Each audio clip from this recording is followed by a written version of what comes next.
Cool. All right. Hey, good evening, everybody. Welcome to the October 15th, 2025 Form-Based Code Advisory Working Group meeting. I am Eric Berkey, member of the Planning Commission. So I'm going to do some opening remarks here, and then we'll get our agenda going. We got two items tonight. So tonight we will be holding a virtual public meeting, which enables remote electronic participation as legally authorized by the Code of Virginia. Members of the Form-Based Code Advisory Working Group are participating virtually through electronic means. So a few reminders for everybody. You all have heard this by now, but we're going to go over it again. So you can attend the meeting by going to the Advisory Working Group webpage and then clicking on that Microsoft Teams link. This is also on the county's events calendar, and there's an email blast that goes out about these meetings. If you lose internet connectivity during tonight's meeting, please reconnect by phone. Please keep your phones and devices muted until you're called upon. Please turn off sound to any other devices around you to minimize interference. For other virtual attendees using Microsoft Teams, please turn off your video feed. We'll talk about when it's appropriate to turn that on in a moment. The Teams chat is active for two purposes. One is for advisory working group members who need technical assistance. The other is for members of the public to add their names to the list for public comment, which will be taken at the end of the meeting. The Teams chat is not to be used for discussion. So if you would like to provide public comment, you would still need to do so at the end of the meeting, as the chat won't serve as a repository for comments, because all public comments do need to be shared verbally for the record during the public comment period. If advisory working group members wish to be recognized to speak on an item, please turn on your video feed and raise your virtual hand in Teams. And we always do a good job of making sure folks have an opportunity to speak. If there are any advisory working groups participating by phone today without the video option, just please announce your name and group you're representing, and we'll go around and make sure folks are here, and we'll verbally check in throughout the meeting to see if you'd like to be recognized. Finally, public comment. So if there are any members of the public who'd like to be recognized for public comment, to provide feedback, or just comment on any of the items tonight, you'll be called on at the end of the meeting and will be given 2 to 3 minutes to speak on the agenda items. The speaking time will depend upon the number of speakers we have this evening. If you would like to speak, just throw your name in the Microsoft Teams chat. Olivia will add your name to the speakers list. Again, reminder, we all know this, I think, but this is a public forum. Tonight's meeting is being recorded. It will be posted to the county website, and all information associated with tonight's meeting, whether written or spoken, is subject to Virginia Freedom of Information Act requirements. Cool, I got through it. So again, good evening. I'm Eric Berkey. I've chaired the working group, had the pleasure of doing so several times. So I'm not sure if there's, I think folks have probably keyed in on this, but I am now serving as the chair of the Form-Based Code Advisory Working Group. Like I said, I've chaired a few times and I've gotten to know some folks around the neighborhood. As I mentioned back in July, we were really gracious to have had Daniel Weir chair this group the last, I think, 2 years. Daniel stepped down because Daniel's term on the Planning Commission unfortunately came to a close. And so I've been asked to chair this group, which I, am honored to do. So just a few quick things about me. We'll get to the agenda, but I never really formally introduced myself. So again, I'm Eric Berkey. I've been on the Planning Commission for about 2.5 years now. Before that, I served as chair of the Housing Commission for a few years and served on that. I'm a very proud resident of Columbia Pike, have lived in Douglas Park for I think 12 or 13 years now, Central Pike. So really excited to get to know folks and obviously be more involved for things in and around Columbia Pike. So really happy to be here and work with you all for the foreseeable future on form-based code and other things around the Pike. So that's me. So we've got two agenda items tonight. So we're going to talk about the Barcroft, I believe the last use permit for the renovations. That will be our first agenda item. And then we've got a form-based code application, which is the Fillmore Gardens Shopping Center. That's at 2601 Columbia Pike. So we will shift first to the Barcroft renovation use permit, and we'll kick that off with the staff presentation. So I'll turn it over to Olivia. Hi, good evening. And Eric, we're happy to have you here. I know you were very involved in all of the work that went into the master financing development plan and all the other efforts for the Barcroft property. So it's a great fit, and you are correct. This is the final renovation use permit for Barcroft. It's located along 16th Street. It's in the kind of southern portion of the site. So I feel like this should be a very kind of celebratory meeting this evening. I was looking back at when we approved the very first renovation use permit. That was back in July of 2023. So it's been going on about 2.5 years of review of these renovations. So thank you everybody for hanging in there. So we are at renovation number 7. Again, that's here on the southern portion of the Barcroft property. It's adjacent to renovation number 2, which was one of the earlier use permits that was approved. The site is fronted by George Mason Drive, generally to the north, South 4 Mile Run Drive on the western side, and then 16th Street runs kind of east-west through the site here.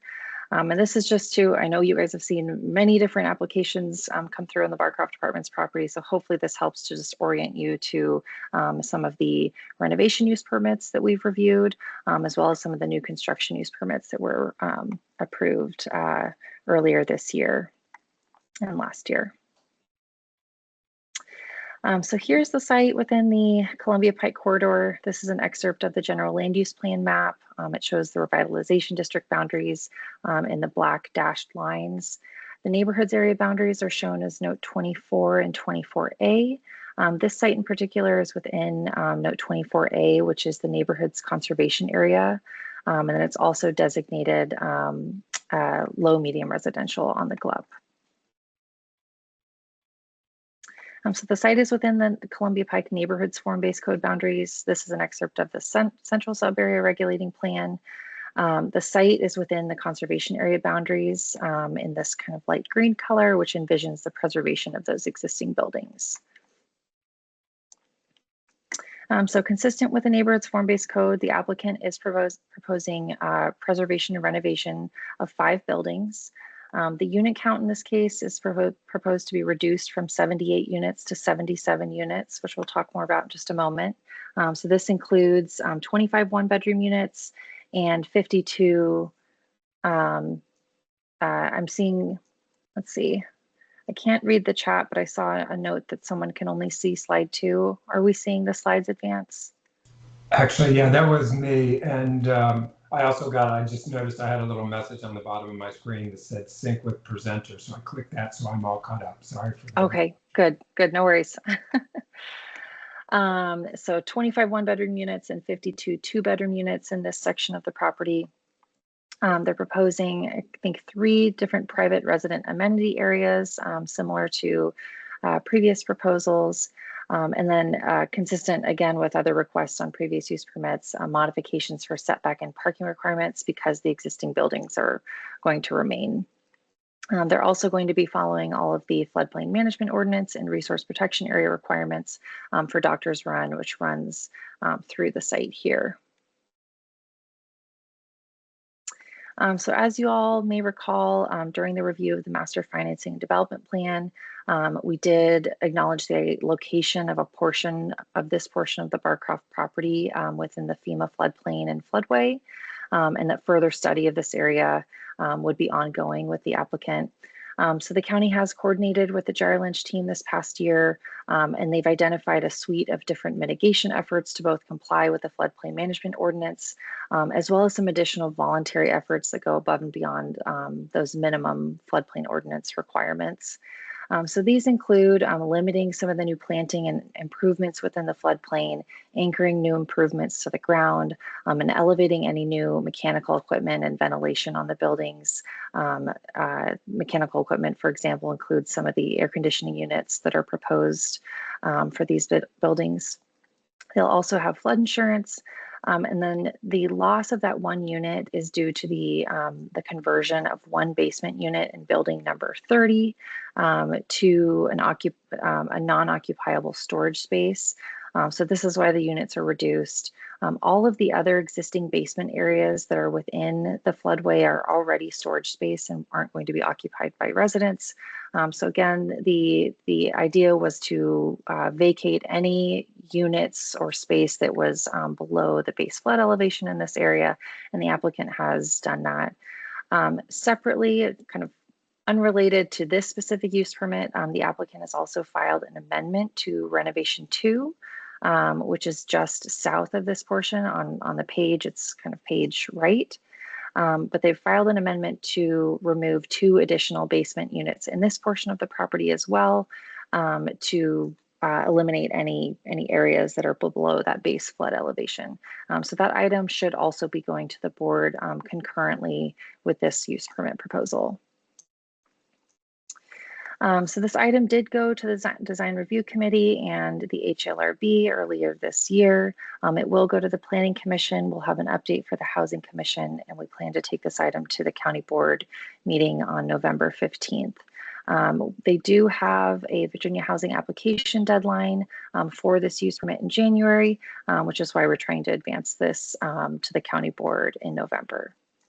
But with that, I will stop sharing, and the applicant has a very brief presentation. As you know, you've all seen this proposal several times. So I'll invite Ms. Riley to give that presentation. Thank you, Ms. Sontag. And yes, I do promise to be brief. This is our 7th round, but I also would like to echo your sentiments about all the progress we've made. And we're very excited to be presenting on the 7th and final renovation use permit here at Barcroft. This group has been very busy the past 2.5 years, all culminating in this work, as well as the new construction items and the phase development use permit that was approved this summer. But it's good to see you all again. My name is Lauren Riley. I'm with Walsh Colucci. We represent Gyre Lynch Real Estate Partners, the applicant for these cases, and I'm joined tonight by folks from Gyre Lynch, as well as VICA, our civil engineers, and our architect, Bond Straher Sign Architects. So we'll just give you a brief overview of where these buildings are located, what the proposed renovations entail. Here's an aerial overview of the site. As we're wont to do, we've swapped orientation on you. So Columbia Pike in the north is here to your left, and George Mason Drive is here to your right. The subject renovation use permit area here is outlined in red and includes these 5 buildings, buildings 27 through 31, in what we affectionately call the tail of Barcroft. And as Ms. Sontag mentioned, today these 5 buildings contain 78 units of 1 and 2 bedroom units.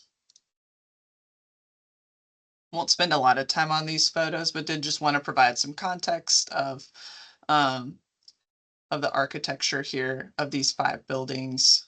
We did go to the Design Review Committee and the Historic Advisory and Landmarks Review Board in spring of this year. They all reviewed our proposed application, and they do support our proposed exterior renovations to the buildings. As Ms. Sontag mentioned, we also have here, unlike our other renovation areas, there is a regulatory floodway in addition to floodplain and resource protection area that dominates the majority of this site. So we're quite limited here into what we can do in terms of exterior and site improvements on the building. The use permit boundary here is outlined in red, and this light blue color is the floodplain, and then this striped red and blue color here is the regulatory floodway. And then I'll also note we have resource protection area here on the left-hand side running through here. So kind of all of these elements together limit our ability to do site improvements on the property. So that's why you're not seeing kind of expansions of the buildings, accessible units, et cetera, because we're limited in terms of impervious area here. And we also have to adhere to the state and local regulations. And in addition to that, we're also taking some mitigation measures, as Ms. Songtai mentioned. We'll be taking one unit offline here in the corner of building 30, where there is a basement unit inside the regulatory floodway. We've submitted that application to the phase 2 use permit to remove 2 units here. They're below base flood elevation in building 32. It's really more it's more units than 3. I think it's about 6 units, because a couple of them were not included in the rent roll from the prior owner, though. So on record, it's a removal of 3 total units, though that's not going to affect Gyre Lynch's total commitment to provide the 1,335 committed affordable units across Barcroft, so that those will be provided elsewhere in the new construction and in new units that we've been able to create from the prior renovation use permits. We'll also be doing some things like providing interior storm windows, where we have some existing wood windows that we're keeping it to mitigate any impacts there.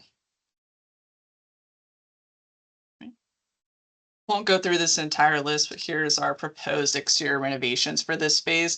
It's very similar to the prior renovations that you all seen before, where we're cleaning the brick, we're repairing and replacing the roofs as needed, we're removing and replacing mechanical systems and fixtures on the building, as well as creating 3 amenity spaces to provide some space for residents to gather on the site. Window replacements here were a bigger topic at the design review committee, as well as the HALRB. Here, similar to other applications, we have steel basement windows that we've had to replace with aluminum windows. And like I said, this is kind of one of the more rare sites where we have some existing wood windows that we're able to keep, which is nice, and we'll be keeping those where possible and providing interior storm windows where they're below the base flood elevation. And then, similar to the other projects where there's existing vinyl windows, we're able to replace those with aluminum. Here you can see our illustrative site plan. We're also upgrading the landscaping across the site. Again, limited in what we can do because of the resource protection area and the floodplain floodway. But you can see we're trying to provide some more understory trees, and we have 3 amenity spaces that we're proposing by buildings 28 here, building 29 here, and then building 27 here, to create some more informal spaces for residents to gather. We'll have some fixtures like grills or picnic tables. There will be generally a pretty informal space with the least amount of impervious area as possible. I think that concludes our presentation for tonight. So I hope that was short enough, and our design team is here to answer any questions that you all have. Great. Thanks, Ms. Riley. Okay. At this point, we will open it up to the advisory working group. If folks have questions or comments, you can go ahead and raise your hand.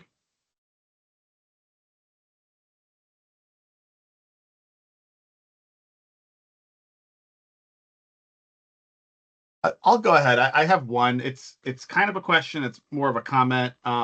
If you can, Livia, if you can pull up kind of the map, like showing, I don't know, like in your presentation, like when we one of the overlay maps, like, so where this is, like, I just have not a concern, just a question. So it's right near that very fun intersection of George Mason and 4 Mile Interior, and then Main. And then this renovation actually crosses 16th Street at 4 Mile Run Minor or Interior. So as I said, it's like a question slash comment, but I just want to make sure that the applicant's taking great mind there, because that intersection, there's already safety issues. It's pretty tight. And just with, big vehicles and things like that, I'm sure the applicant's very familiar with that intersection as it is, but that, and then about, less than 100 yards later is that big main intersection. And I think that you guys have done a good job with the renovations already that you're conducting on the other side of George Mason there, but sort of just taking note of the tightness there, especially since there's folks are often battling for parking, and we have a lot of double parking going on as it is. And so just, if you'd like to respond to that, great, but just so we're really thoughtful, I want to make sure we're really thoughtful about like loading, unloading, if there are any trucks coming in, that sort of thing, because residents are already battling for the little parking there is. And of course, when construction commences, that will probably be curbed, I think, to an extent. So if you're able to speak to any of that, that would be appreciated. Yeah, I mean, it's I noted is the first thing. I totally understand and appreciate the kind of bringing attention to the issue, the concern. I will say a couple things that give me some comfort is luckily, while we're doing the renovations, the buildings under construction are vacated, so it won't be the entire section, but that kind of alleviates some of the Right. parking pressure. But that being said, it's still a very busy intersection regardless of the immediate occupancy in the area. But one thing I think is important to note, as you can see from this plan Olivia's showing, there is lots of good like parking surface off the roads, right? So we have a lot of like private parking lots that we'll be sure the contractor is utilizing for their staging and loading areas and not disrupting traffic. But yeah, as we get closer to that, we'll be sure to be working with the contractor to understand they're taking care to be mindful of the surrounding traffic flow. Yeah, and I know Linda is here representing Douglas Park Civic Association. To the extent that you all can share, I'm not this is not a big ask for like a lot of updates, but any updates about like commencement of construction, things like that, Sure. that could be helpful, especially since 16th is a pretty major thoroughfare as far as a cut through of that part of the neighborhood from 4 Mile Run. So Yeah. I don't think it's a big ask, just like maybe when things are coming in, that sort of thing. Folks will already probably know Sure. as well, but if there's anything you could share, certainly I know the neighborhood can probably share that on its listserv and things like that. That would be appreciated. Yeah, as part of our use permit conditions, we are required to share a logistics plan and distribute it to the nearby Pacific associations and host a meeting to review logistics for construction. So all of that will certainly be communicated Great. as a requirement. I appreciate that. Linda, go right ahead.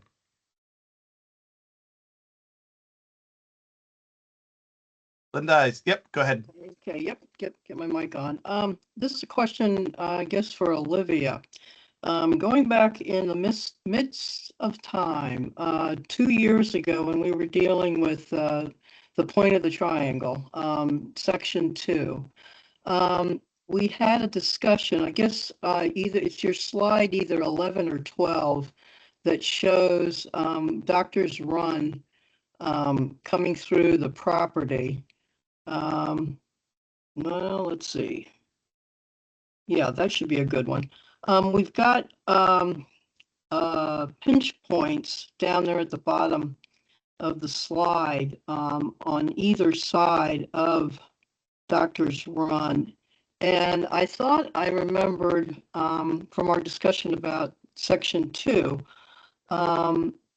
that Gyra Lynch needed to confirm that there was an appropriate amount of room for emergency vehicles to get through, and that the narrowness of the parking spaces running parallel to Doctor's Run. Does any of this ring a bell? I remember Daniel got into the discussion extensively about this. Does any of this ring a bell, Olivia, about that pinch point down at the bottom of the slide? We have had conversations with the fire marshal's office throughout this process. I think this is a case where they do have better access for all of these buildings along all of the existing streets. And Rob Gibson may be able to speak to this better than I can, but I don't think they're relying on access from some of these parking areas to gain access, fire access to most of these structures in this portion. And do you remember that was there any discussion about possibly some of the parking spaces having to be removed because it was just such a tight squeeze? Does that ring a bell? It rings a bell with me, and unfortunately, I did not take the time to go back to 2 years of notes, and I'm not sure how much detail I noted at that time anyway, but I just remember Daniel really had some comments about this. So are any parking spaces that are delineated having to be removed, especially the ones that run parallel to Doctor's Run? We've, as you know, we've been studying and assessing the parking supply on the site throughout this process. I think very careful to, one, not remove too many spaces. We also are limited because these are existing spaces to remain, and in a lot of cases, these existing spaces are not compliant with the dimensions that the zoning ordinance would require. So as soon as you touch or try to restripe any of these, they all have to come into compliance with the zoning ordinance. So many of them are, considered compact parking spaces. So it has been difficult to reorient any of the parking here. I think, again, the feedback from residents as well was just to preserve as many of those parking spaces as possible. Okay, what you just said, that really triggered my memory about triggering, non-compliant. Okay, I'm good now. Yep. Thank you. Yeah, thanks, Linda.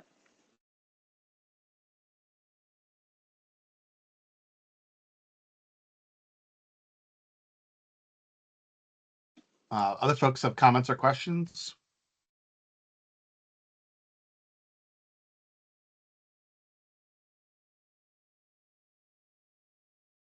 Okay. Hearing none. I don't think we had any.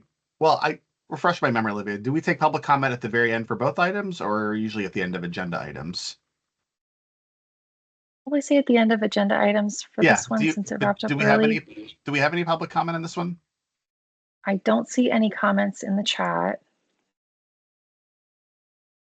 Anybody who's not a member of the AWG would like to provide a public comment? You can throw your name in at this point.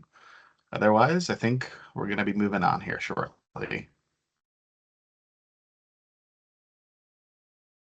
Okay.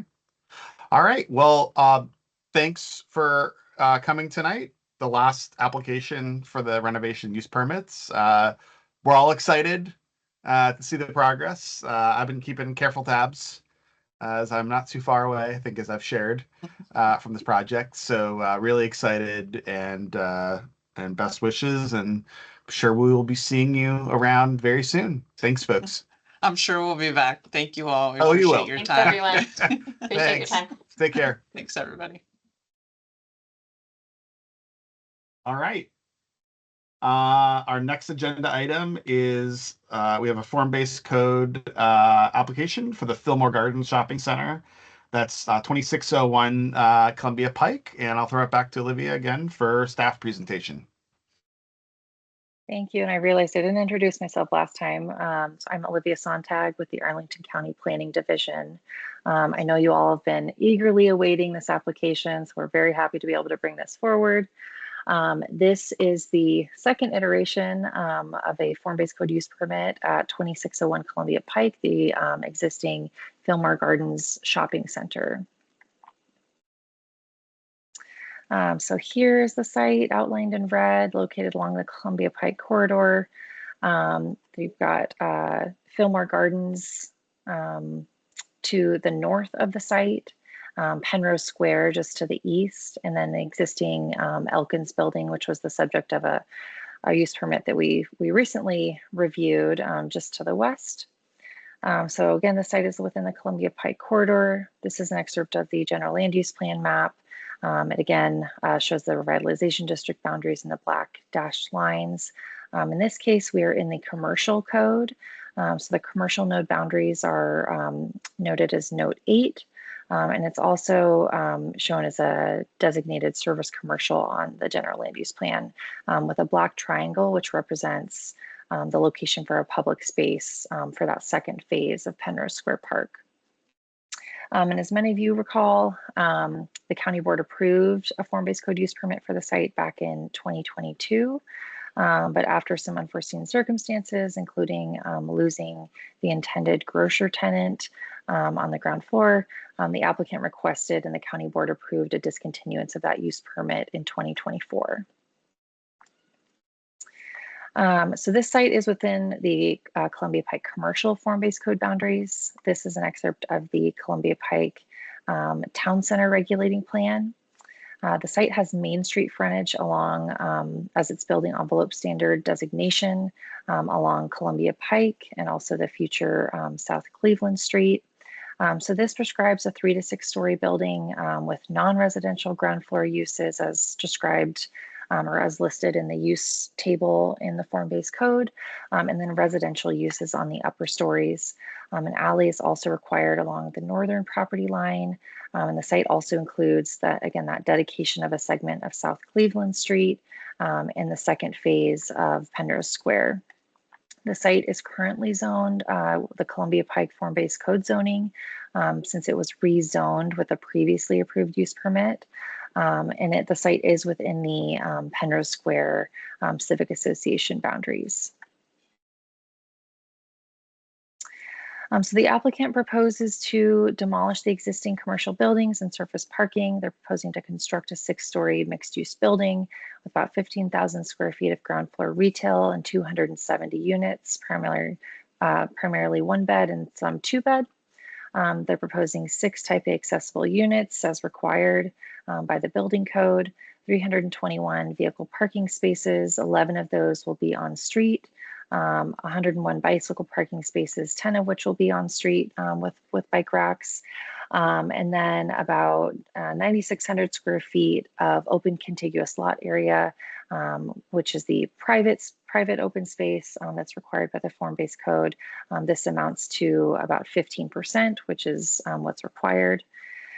They're also dedicating about 13,500 square feet of land as the public square as identified on the regulating plan, as well as that segment of South Cleveland Street. We, as you'll recall, adopted green building standards for the commercial code a couple years ago.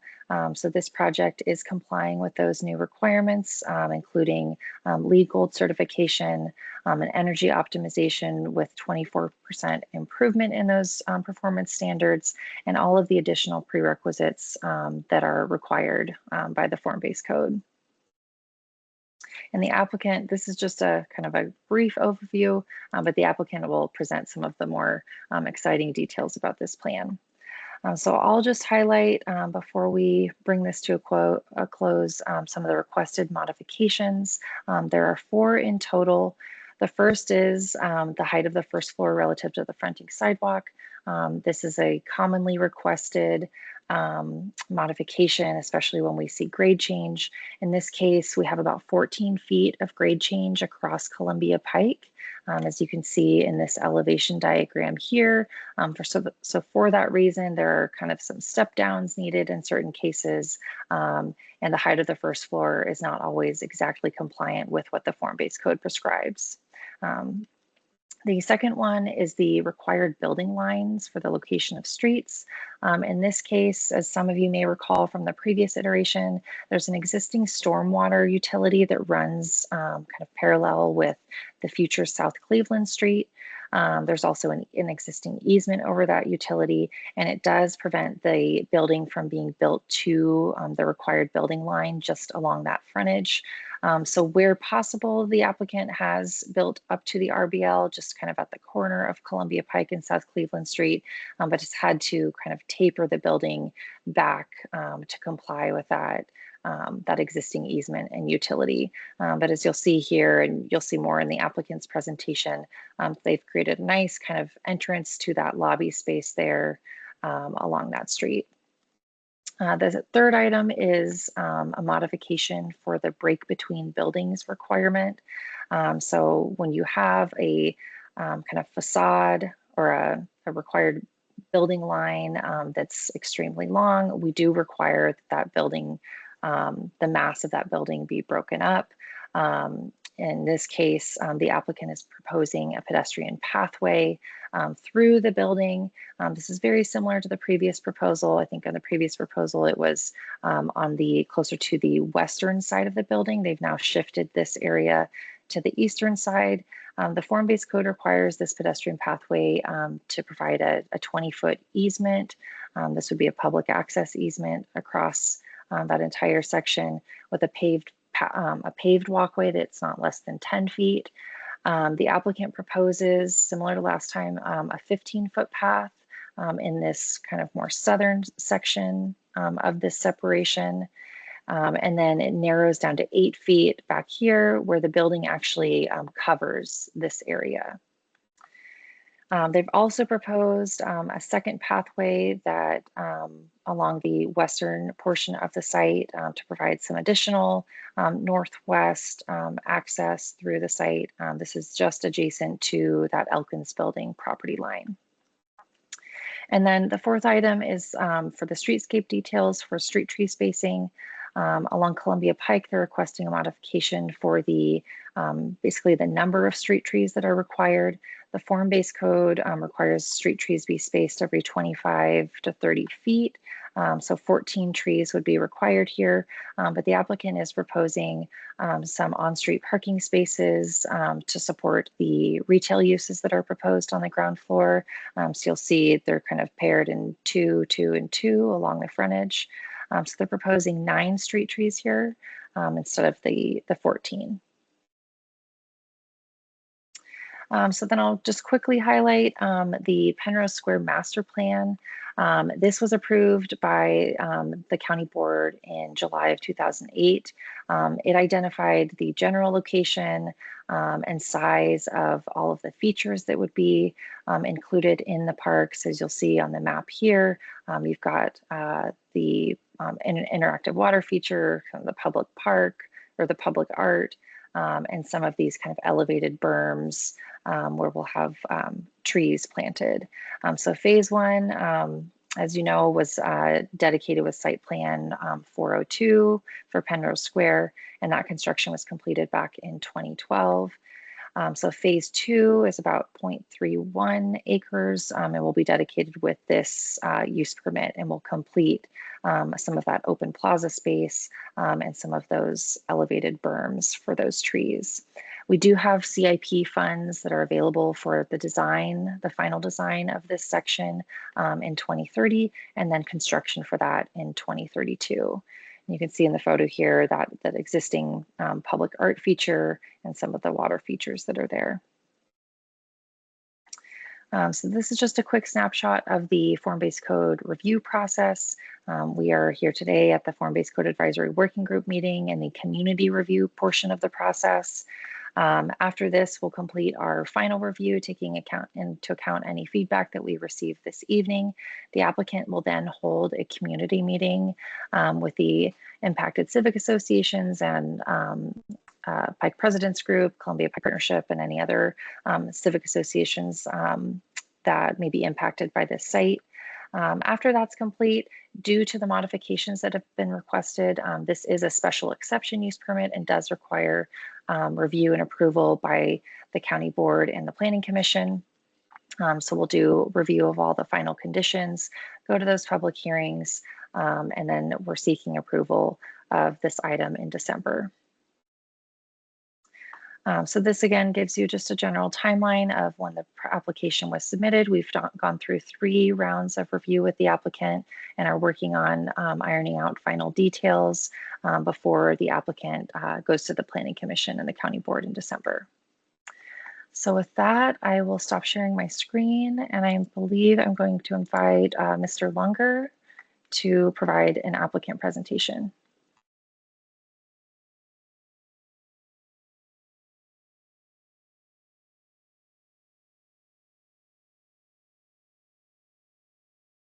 All right, can everybody hear me? Yes. Yeah, we can Great. hear you. Excellent. Well, good evening, everybody. Good evening, Eric. Good to see you again, Olivia. Good evening, members of the advisory working group. My name is Tad Lunger. I'm an attorney with the Arlington Land Use Group here tonight on behalf of the applicant, Toll Brothers, with our design team from MV&A Architects and Bowman Engineering. Thank you all for making time for us this evening. Neville, let's get on to the next slide.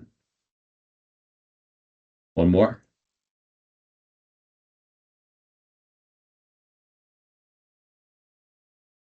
We're here tonight to talk about what is next for the Fillmore Shopping Center site. It's outlined in red as shown on the slide. It encompasses the whole block from the Elkins building east to the existing constructed portion of Penrose Square Park. As most of you probably already know, the site was previously studied and approved for a multifamily residential project with a large-scale ground floor grocer that spanned the vast majority of what would have been the ground floor of this entire block. Subsequent to that approval, after the tenants had been vacated and the project was required to be put into pre-demolition condition, the grocer decided not to proceed with its plans, leaving this project unable to secure financing to move forward. Since that time, the building has been held in its pre-demolition condition until the owners of the shopping center were able to untangle themselves from the grocer and reconstitute a good plan for this very important site located at the heart of the planned town center on Columbia Pike. Next slide. Today, there really isn't much good to say about the state of this location on the Pike, between the site being held in pre-demolition condition and the county's ongoing corridor-wide infrastructure project. These are some relatively recent images of what the shopping center looks like today. The upper image is looking west down the Pike, and the lower image is a view of the Elkins building east down the Pike, which gives a really good perspective on the expansive scale of the frontage that this site has on the Pike. Next slide. Here's a view of the rear of the site and the existing alley that runs the length of the block to the east, eventually connecting with the CVS parking lot on the east end adjacent to the first phase of Penrose Square Park. Next slide. To give everything some planning context, here is the regulating map from the form-based code that gives a good picture of how the site is envisioned under the Columbia Pike form-based code. The site is located in the town center for Columbia Pike and is one of the most central key parcels necessary to complete the town square vision. As you can see here from the regulating map, the site consists entirely of what is called Main Street frontage and significantly includes major planned community benefits for the provision of large dedications of private property to Arlington County for a new segment of South Cleveland Street and South Cleveland Street and the other half of the planned Penrose Square Park. These areas constitute approximately 20% of the overall site area of the property and equate to about 65 units and an additional 10,000 square feet of retail in value. Next slide.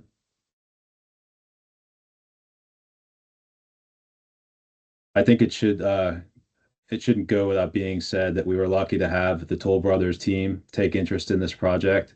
Michael Skenna, the managing director for the Mid-Atlantic and Southeast, early on in his career was a retail guy.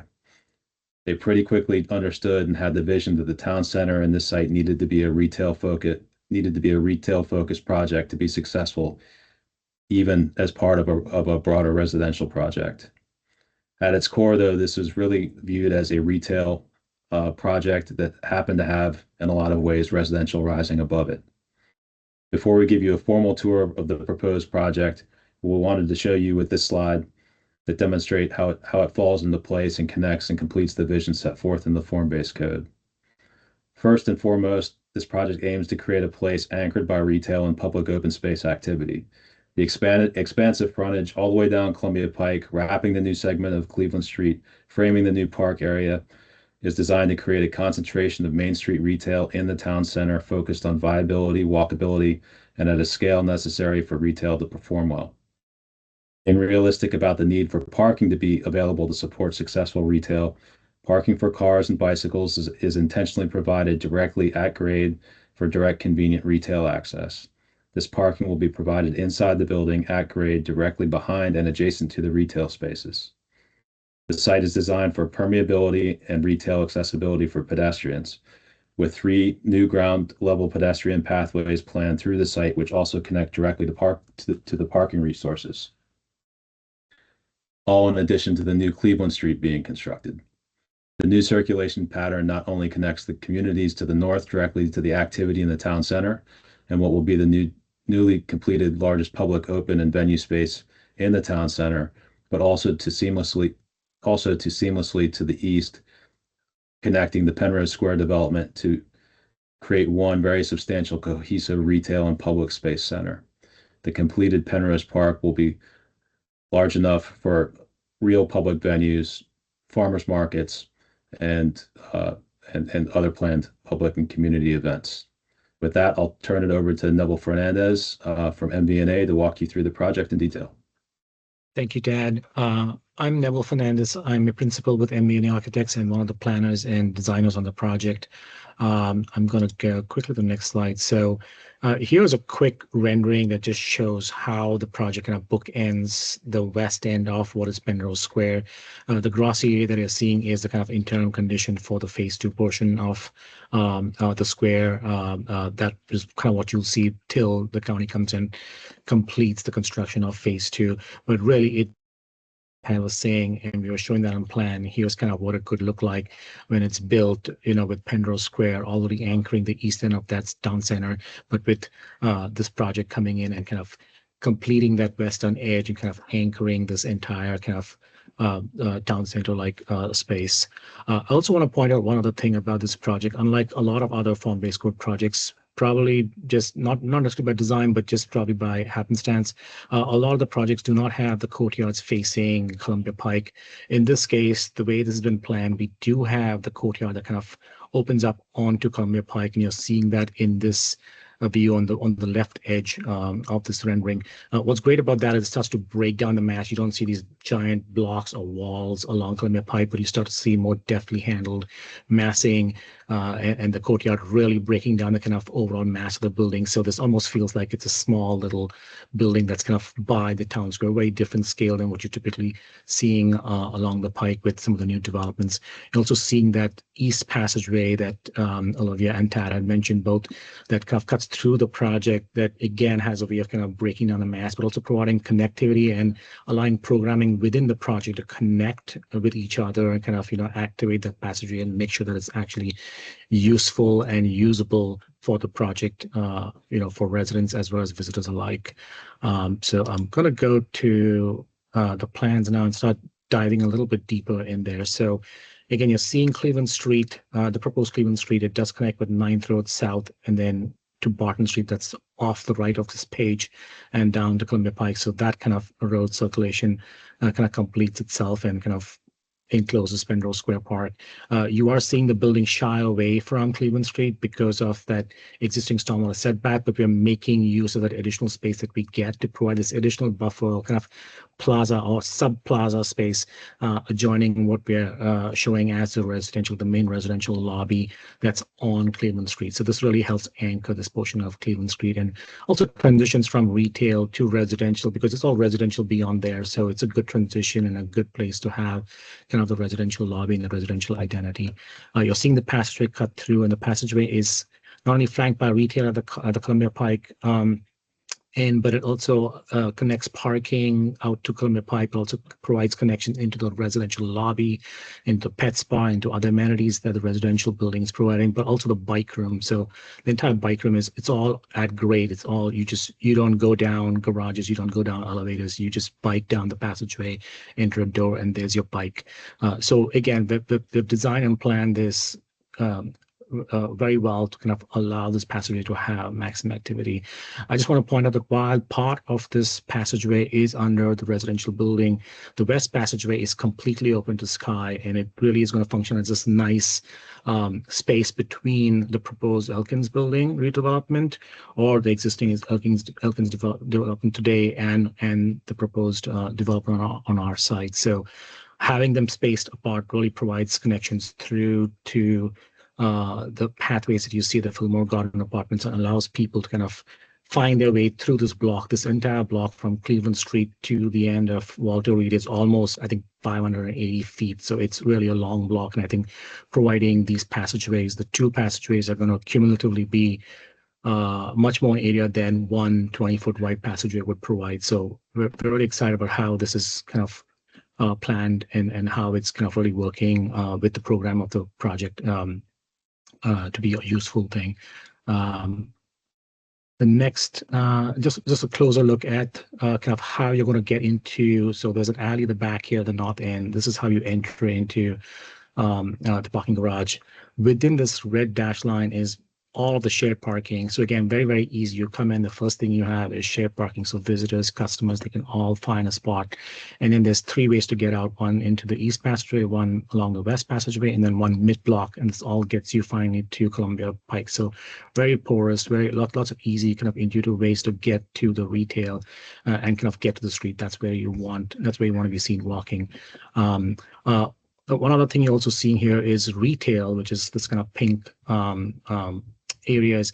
Well, they're of varying depths. What's great about that is I think what we're trying to do very, very consciously is that provide a lot of options with the retail spaces, because there's people out there who have figured out how to manage 4,000 or 5,000 square foot restaurants, and they may be working on a national scale, and there's a place for them in this project. But there's also people who maybe have spent 10 or 15 years in the industry and have the confidence, think that they can start a small business, but they don't have the wherewithal or they don't have the ability to take the risk to start a 4,000 square foot restaurant, but they could start a 900 square foot smaller space. So there's a lot of different depths and different sizes for the retail that will hopefully allow not just big national kind of brands, but also local mom and pops to maybe, take that jump and start a business or kind of have the comfort level to have a smaller space that they can run a business out of. I also want to point out one other thing, that all this retail really is on dirt. The garage, as you're seeing out here, even the levels below, they're all pushed away from Columbia Pike. So that gives us a lot of flexibility in how to kind of re-articulate area for retail, depending on the tenant's needs. When we don't have a garage under there, we have a lot of flexibility. It's all on dirt. We can modify the slab as needed for the tenant's needs. So I think it's all planned with this idea that retail is critically important. This stretch of retail along Columbia Pike is just critically important to kind of provide this anchor for the town center and to provide a really good destination for retail activity. So it's all planned with that in mind. Go to the next slide. So the next slide, as you saw, there's a lot of grade. We're at 194 here, and we're going down to 178. At some point, the retail starts to get taller and taller, and then reaches that 24-foot height limit that the form-based code requires. So at some point, there's ability to kind of put in a partial residential level. So that's what you're seeing out here. We've lined that partial residential level with a lot of amenity spaces that kind of huddles along this open courtyard, which is our main pool courtyard, which is again along that east passageway. So the east passageway has a 6-story mass on one side, but a 1-story retail building with a courtyard on top. So a lot of light, a lot of activity will be visible, heard as you pass through the passageway. And again, we are activating it not just with units, but with amenities, gyms, club rooms, things like that. So, it's really going to be very, very nice at this corner here to see how the programming is layered into this building. And then this is the typical footprint that you see about. So again, that courtyard that's open to Columbia Pike, but and the rest of the project has an interior, more passive courtyard, more green, smaller space to kind of just relax. Maybe enjoy some dinner with a few friends, but not as loud as the pool courtyard, so to speak. And then eventually, because the grade kind of drops along the side, and we're not allowed to exceed the 6 stories, so eventually we erode this 7th level, so that from the Columbia Pike and Cleveland side, you only see 6 stories. So the whole building is pushed back. Obviously, we got to connect to the retail, residential elevator and stair cores. But as you'll see in a second, the building appears as if it's 6 stories along this whole edge and 6 stories across Columbia Pike towards the west edge too. As I said, this is the low levels of parking. The low levels of parking also are pushed away from Columbia Pike. So again, you'll never see it, but also we get a lot of flexibility with just having dirt out here. So it's just slab on grade condition for retail. A lot of flexibility with how to slice and dice this retail depending on the tenant's needs. And last but not the least, there's a small P2 level. So that brings us to some of the 3D rendering. So this is kind of the corner of Cleveland and Columbia Pike. Columbia Pike is kind of climbing up to the left, while Cleveland's kind of climbing up to the right. So this is our main money corner, and this is that courtyard that kind of is open to Columbia Pike and really just breaks this building into, like, smaller kind of pieces, which I think is very, very good, and I think probably unique for Columbia Pike, because a lot of the other projects, farm-based growth projects, don't really do this. So we're happy that this is working out this way. We made sure that the project, architecturally speaking, really takes inspiration from a lot of the really good Art Deco examples that exist, even with our neighbor, historic Elkins building, as well as the Arlington Cinema Draft House building. So we don't want to obviously be super Art Deco, but we want to take inspiration from that. And, with the soft kind of curves that you're seeing in the building, or the curves at the corner, or curves of the retail, or, it's just a way to kind of just soften the corners and to kind of get people to kind of turn into the building, so to speak. You're seeing here, as the grade kind of comes down, you're seeing that kind of building from 6 stories dropping down again to 6 stories with the introduction of that partial residential level in this area here. So I think we've done a very good job of kind of just managing that whole massing to be consistent with the form-based code. You're seeing very distinctive, while the building architecture is pretty kind of, consistent at the base, we have a very distinctive, very expressive retail base with canopies projecting storefronts, contrasting brick, contrasting storefront colors, and kind of, larger, different kind of mass openings. So we made a very conscious effort to make sure that the base of this building works very well with that retail programming. So it's not just 2D, it's also 3D.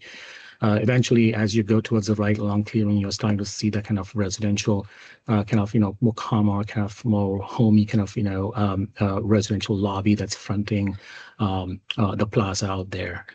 So moving on, again, just a quick kind of, peek at that corner of that retail. So this is going to be, we're hoping for a nice, good fine dining restaurant, and there's space all along Cleveland to do outdoor dining. So again, that's really going to activate. You're going to see some nice lights, some nice colors, nice activity at this corner out here. Starting to see that entrance to the East Passageway here. So again, rounded corners, just easing people into the passageway, out of the passageway onto Columbia Pike. It just wanted to feel very natural, very intuitive. You have a lot of balconies that are actually turned away from Columbia Pike, just because Columbia Pike is a big, it's a big road. So we made a conscious decision that if there's going to be a balcony on Columbia Pike, it's inset. But if there's a balcony facing the courtyard or the green plaza, it can start to emerge and kind of put people out there to enjoy that space. So a lot of careful thinking about that. This is the west end of the project. You're seeing the western passageway. Again, the building's soft rounded corners that kind of ease you into that space here. Strong, expressive retail, creating that base, just like the form-based code requires. You're seeing architecture that's smaller, that, feels more Main Street-like, and not, finer feet of architecture. So it's varied as you go down the block. Here's a quick look at that kind of smaller 30-foot depth retail, smaller shops. Like this is just one shop. This could be another shop. So we're hoping we can find all these small tenants and kind of fit them out along this edge to kind of just create a variety that you really see in a Main Street style project. Here's a quick look at that mid-block connection from the parking. It's not just this dreary connection from parking, line on both sides with cement blocks, but we've actually taken the opportunity to kind of create some kind of covered outdoor dining area that will again be useful for some of these smaller tenants that may not have a lot of space within them to have dining. So they can start to extend out there and also activate and make it a very nice, pleasant way of getting out from the garage to the Columbia Pike sidewalk. So again, a lot of these small thoughts that we've consciously put into the design, to make use of kind of the sloping grade, the height that we get because of that sloping grade, and also the retail program. Overall, this is a view pulling back, along the western edge. This is the western passageway between the proposed Elkins development that's actually going to be taller than us, and then our project out here. So you're seeing the 6 stories here, and as it comes down, you see what that courtyard does by taking that chunk out of the building, and then the height dropping, again providing a 6-story kind of a building at the eastern end. This is the last slide. This is kind of the view along Cleveland Ave. As you climb up Cleveland Ave, you have that corner retailer with the lights and the outdoor seating and that kind of activity, and then transitioning to a more quieter kind of nice green leafy plaza with the residential lobby kind of, this white expanse of glass that's kind of anchoring that plaza out there and just welcoming you home. And then, of course, you see the alley at the right side. So I think that's the last slide that I have right now.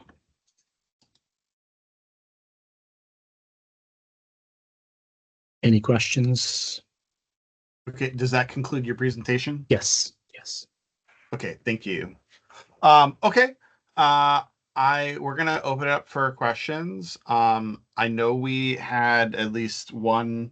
I don't want to call them out, but we had one group member who may need to depart early. So if that group member would like to raise their hand, I would be inclined It's to fine. call on them first. No, you okay, It's fine, Michelle? Eric. It's Michelle, and I do have to go like just in a second, so I may not get through all my questions. I'm sorry. I was just looking through. I think I missed it a little bit with the walkway that the building is going over. Do you have a slide on that again? I can show you a plan, the covered perhaps. walkway. I guess I don't fully conceptualize that. Yeah, so you can see this. This is the, well, maybe I'll go here. This is the passage that you're seeing. So this portion of the passage that's around 15 feet wide is completely open to the sky, right? And it's kind of part of that courtyard massing. But then once you go past this point, that's when it constricts and goes to the building. So this is the portion where the residential building is going to go over it. And that's the portion where it's not completely open to the sky. And it narrows there also. Yes. So it also goes from, so the requirement was There you 20, go. you've gone down to 15, but then you go down to 8. Yeah, these dimensions are exactly what we had the last time around. This passageway was right here. We thought it made sense to just continue with that because it was designed with a way to kind of, be usable. So we looked at the dimensions again and we were like, you know what, this actually kind of works. Just slide it to the east side here. So it's the exact same dimensions that we had before and the exact same condition where the portion of the residential kind of at the back end here went over and across, but everywhere else it was, south of that portion here, this is open to sky. I guess that I guess my only comment for that is that, I mean, I hope that it's extremely well lit because it feels pretty, that the back end of that where it comes out on one side a bike room and the other side of loading dock feels like I'm not sure I'd be comfortable walking down there in the evening. And so I just hope you've taken that into account in the design because it seems pretty abandoned back there. And so that's just one thought. My other, well, the other comment which you sort of that I had sent to Eric that you I think took care of was just that, with the trees, I understand all the utility restrictions on the pike related to trees, and so I just support, as I'm sure we all do, as many trees as humanly possible, because there's big stretches of the pike right now, especially with the reconstruction, where there just can't be any trees along the sidewalk, and it gets super hot, including I think later down this block by the Elkins building, which I know is not going anywhere at the moment. But my other question was actually related. It's kind of a larger question. I'm not actually sure who this question is for, but I read that Toll Brothers sold all their multifamily business. And so I was just wondering how that impacts this project, because aren't they the project sponsor for this? And so if someone could speak to that, I would appreciate it. And I'm sorry, I just want to get my other thing out because I think I might have to jump off. Alex Six, who joined, will be my substitute here in a second when I have to jump out. I got your stuff, so we're in good shape. Thanks. Thanks, Alex. Thank you for and being then here, Michelle. My other question was related to just the retail. I know you talked about a little bit, like the different size of retail space, so we can accommodate both some likely national retailers, but maybe some mom and pop place.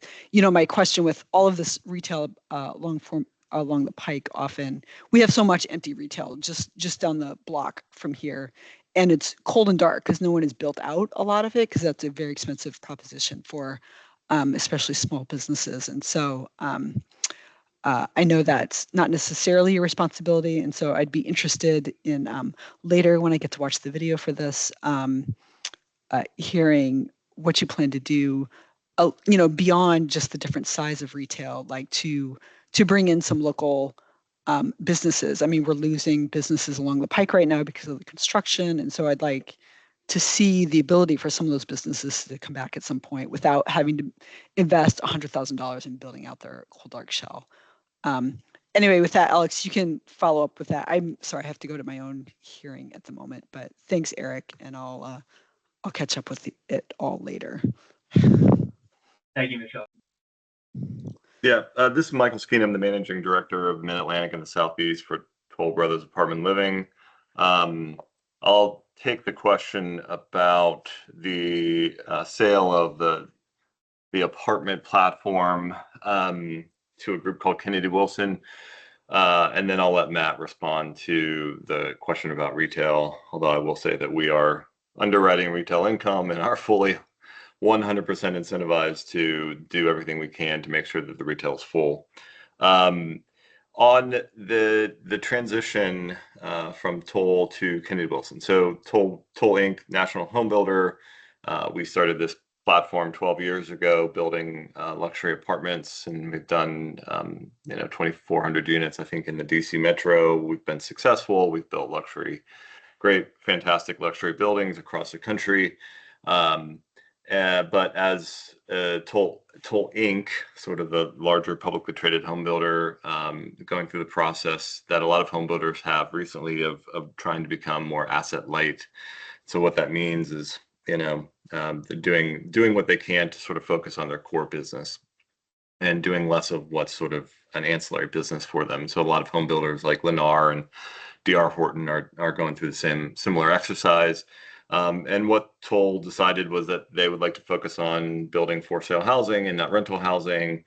Wall Street never really gave them, this is going into a lot of detail, but Wall Street never really gave them a lot of value for the income that we create, because it's somewhat lumpy and not sort of like, can't see yearly increases or quarterly increases like public companies like to see, or the analysts that cover them like to see. So in any case, we've gone through a process where, Toll wanted to, see us land in a good spot. And we found that with a group called Kennedy Wilson. They're a multifamily owner, primarily based on the West Coast. So it works really well. A lot of our assets are on the East Coast. So what Kennedy Wilson is buying is both our development platform and all of our future pipeline, including this project, as well as about half of the assets that Toll owns that we've developed over the last several years. The entire team is going, including myself and the executive team, including Matt Anderson and other folks who work on this project. And so we say this, and it's hard to believe, but literally, like, our email address changes, but nothing else. We're the same people working on the same projects, with the same focus on quality construction and community engagement and doing the right thing for the real estate. We have a lot of, Kennedy Wilson is a well-capitalized partner of ours who is committed to this deal. I just met with their executives last week, and we talked about it again. So nothing will really change other than our email address. And so I'm excited for you guys to get to know Kennedy Wilson. We will sort of be their folks on the ground. So that's it. And I'm happy to answer further questions, probably do it offline or in an email. Tad can send any questions that come up to me directly. But Matt, if you want to take the question about retail, that'd be great. Sure. Hello, everyone. So Neville, if you could pull up the layout of the retail, that would be helpful context.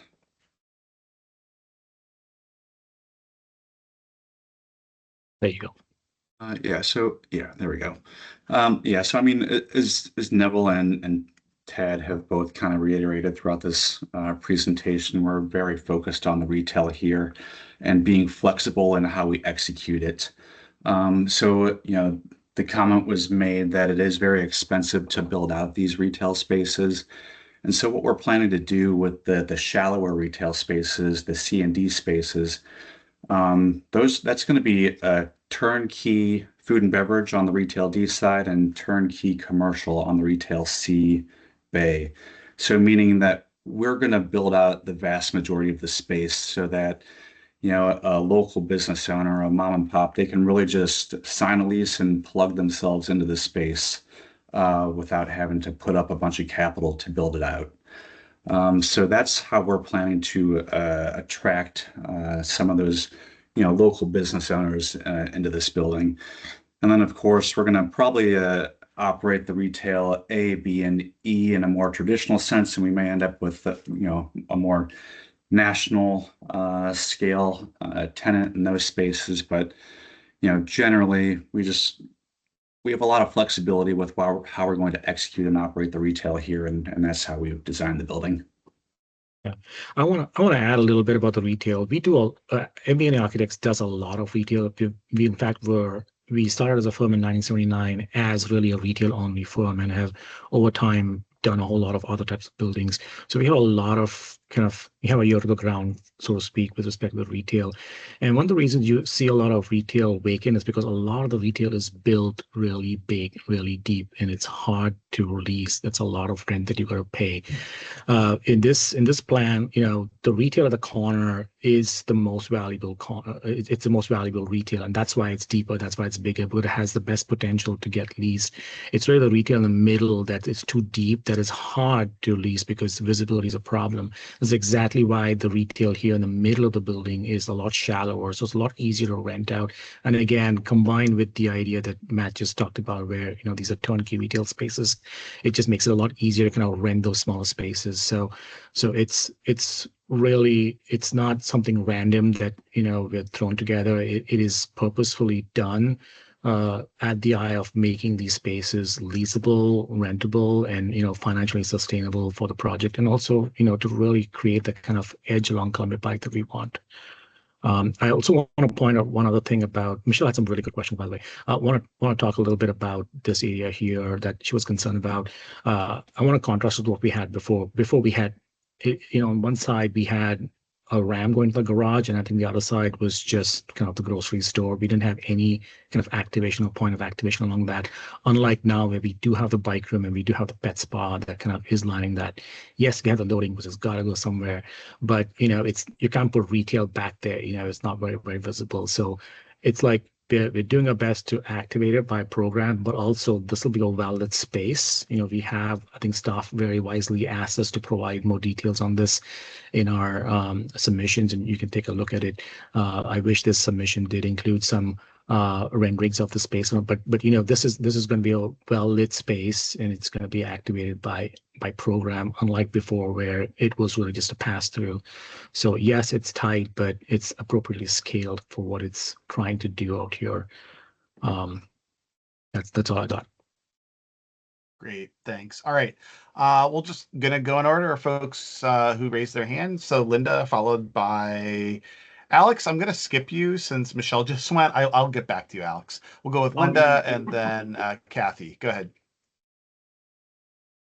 Thank you. I think slide 10 is the best. If you could go to slide 10.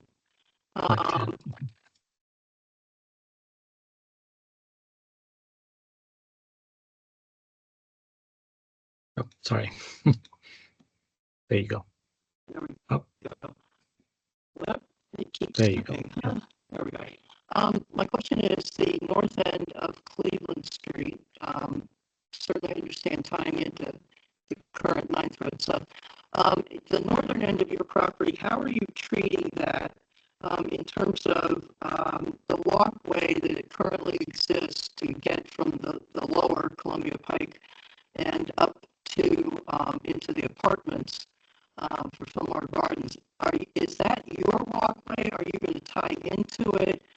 Will there be modifications to it so that it's still very much a usable walkway up and down because of the significant change in elevation of Cleveland Street there from the north side versus the south side? to do, or if it's part of your property, what have you. Thank you. I'm trying to see if there is a drawing that kind of shows that connection, but there is Yeah. a connection. That's Sorry, right. Ted. Yeah, I was just going to jump in and say, pull up the circulation slide because we studied pedestrian circulation. If you can go previous slides. Yeah, Yes. this does show there's going to be a crosswalk right here that connects to the sidewalk, but unfortunately this doesn't show the whole thing, but we'll try our best to. Neville, do you have the site plan There. available? You know what? I do. Yes. Yeah, that's a the good site plan, point. if you can zoom in that corner, I think it's pretty clear there. Is it your responsibility, or does the current ramp up, ramp down, will that stay, or is that part of your property, or not? We will be meeting part of that, and you'll see in a second, we have a ramp connection that actually extends sort of parallel to where it says 9th Road South right now. And it goes to the Penrose Center on one side, and then to the apartments on the other side, the Fillmore Gardens apartment. And so it keeps the exact same circulation that you have today. But we tried to keep, as close to ADA guidelines as possible out there. So the short answer is we'll be providing a little connection with this project and the end of Cleveland Street. Yeah, well, that was my next question about ADA in terms of ramping. Okay. Again, the north end of the property, are you all constructing a wall between you and Fillmore Gardens, or is it open? Is there a change in elevation? Are you required to build a wall at the north end? There is wood fence. Okay, there we go. There's an 8-foot wood fence. Yes. Gotcha.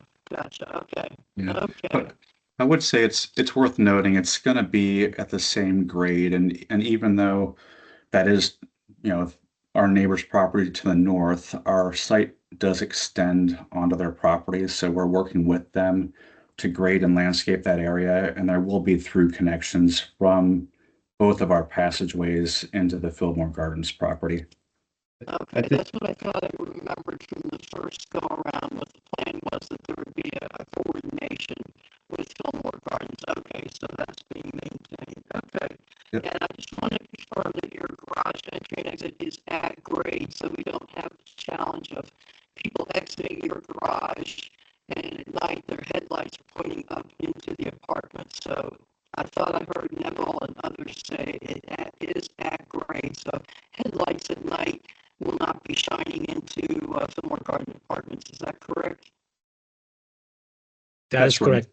Yeah. Oh, the 8-foot white fence extends. You can see all the way here, all the way across, and kind of is kind of that screening kind of element, so to speak, that prevents anybody who's parking in the garage along this edge here. You're not really going to see any headlights, past this fence. So it's all limited towards our side of the project. Okay, so my confirmation is because we've seen some projects where the garage entrance is at grade, and others where it's not at grade, and so exiting headlights would shine into the adjoining property. So it sounds like that's not going to be an issue. Glad to hear that. Okay. General comments. Neville, thank you for the Art Deco. I love Art Deco. Thank you for picking up those kinds of things, and thank you for the balconies. And I'm really intrigued by the way you've utilized the area that will be the wider passageway, and how things will be connected. So I'm very impressed with that. But again, thanks for saying. Anytime we can have Art Deco, I'm happy. That's all. That's my personal thing. So Thank you very much. Thank you. Thanks, Linda. How about we go to Kathy and then Darcy? Hi there, Kathy Guernsey, Columbia Forest. Echoing a lot of Linda's comments there, always excited for some Art Deco in our neck of the woods. I wonder, I'm not sure which slides are the most appropriate, but I was sort of toggling between slides 11 and 12. I'm trying to figure out if you are either a wheelchair user or somebody with a mobility disability. I'm just trying to figure out the pathway that you would take from any of the accessible spots in the parking garage there to be able to get up to that very intriguing courtyard area. And I was having a little trouble, and I apologize, I'm probably just not spotting the elevators on the schematics here. But I wonder if you could help me understand the pathway that somebody would be traversing to get from the accessible parking up to that courtyard space, please. Really good question. So, so it's a little hard to see, but we have handicap space, wheelchair accessible spaces, for parking spread across the project in different areas. Some of them may have electrical charges, some of them may not. So, we've peppered them across the project. So let's say you are a visitor, you're coming in, you drive in here. Let's say you park in this spot right here. Well, you have two options. You can just there's a slight ramp, you kind of climb up a little bit and you reach Columbia Pike. This is absolutely accessible rampway that reaches Columbia Pike. And I believe the slope on Columbia Pike, it slopes, but I think it's still less than 5%.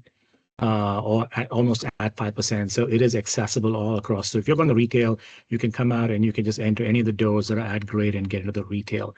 If you are a visitor to, say you're a friend living on the 4th floor and, he or she has invited you to the pool courtyard. Well, you park here, right? And then you kind of come across there's a slight slope here, but these are not ramps. These are just slopes.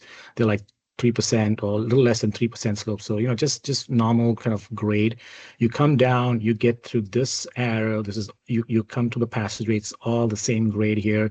You get to that door. This is our secondary access into the residential. You get into the res lobby, you say hello to the concierge. You go up to the elevator and then you meet you come to this level, to the second level. There's an entire amenity space. You meet your friend there and they take you through the doors out here that lead out onto the courtyard. So that's one way you can get to this pool courtyard. I forgot to mention, in a hurry, that we also have a rooftop amenities. So your friend may invite you to, some fun times, I don't know, 4th of July fireworks, something out here. So again, you can take that same elevator, you can go all the way up to the highest level, get out of that corridor and kind of enter in a small club room and through there get to this outdoor terrace. So, it is all designed to be accessible. That is the law, and we're absolutely meeting it, to provide accessibility throughout the building, not just one of the levels. Great, thank you for charting through that. And just to make sure I'm clear, that courtyard area is restricted to residents and guests of residents. It's not something that members of the public would typically be accessing. I see you nodding there. Okay. Yes. And then bathrooms that would be, you noted like there's rooftop amenities and things, which sounds very cool.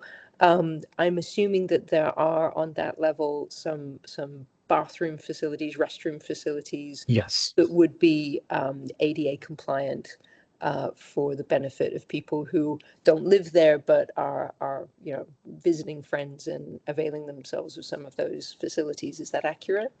Yes, we are required to provide a certain number of bathrooms, and we're providing them at this level as well as down here in the amenities. And I'm not really, this doesn't show the amenity layout, but there's bathrooms out here too. So yes, the answer is yes, we're providing it at several different levels because it's required. That is the law. So we are absolutely meeting the law. Yeah, wonderful. Yeah, thanks for confirming. We have sometimes seen things come through where, yes, indeed, the law does require certain things, but maybe they were done in a way that wasn't as user-friendly as one would want to facilitate full accessibility to folks, including those who may just have difficulty walking longer distances. So, yes. Yeah, thank you for walking me through that. I appreciate it. Sure. Darcy, followed by Ed. Hi. Overall, I'm very pleased and happy with the design, and thank you for being able to present the latest information to the committee.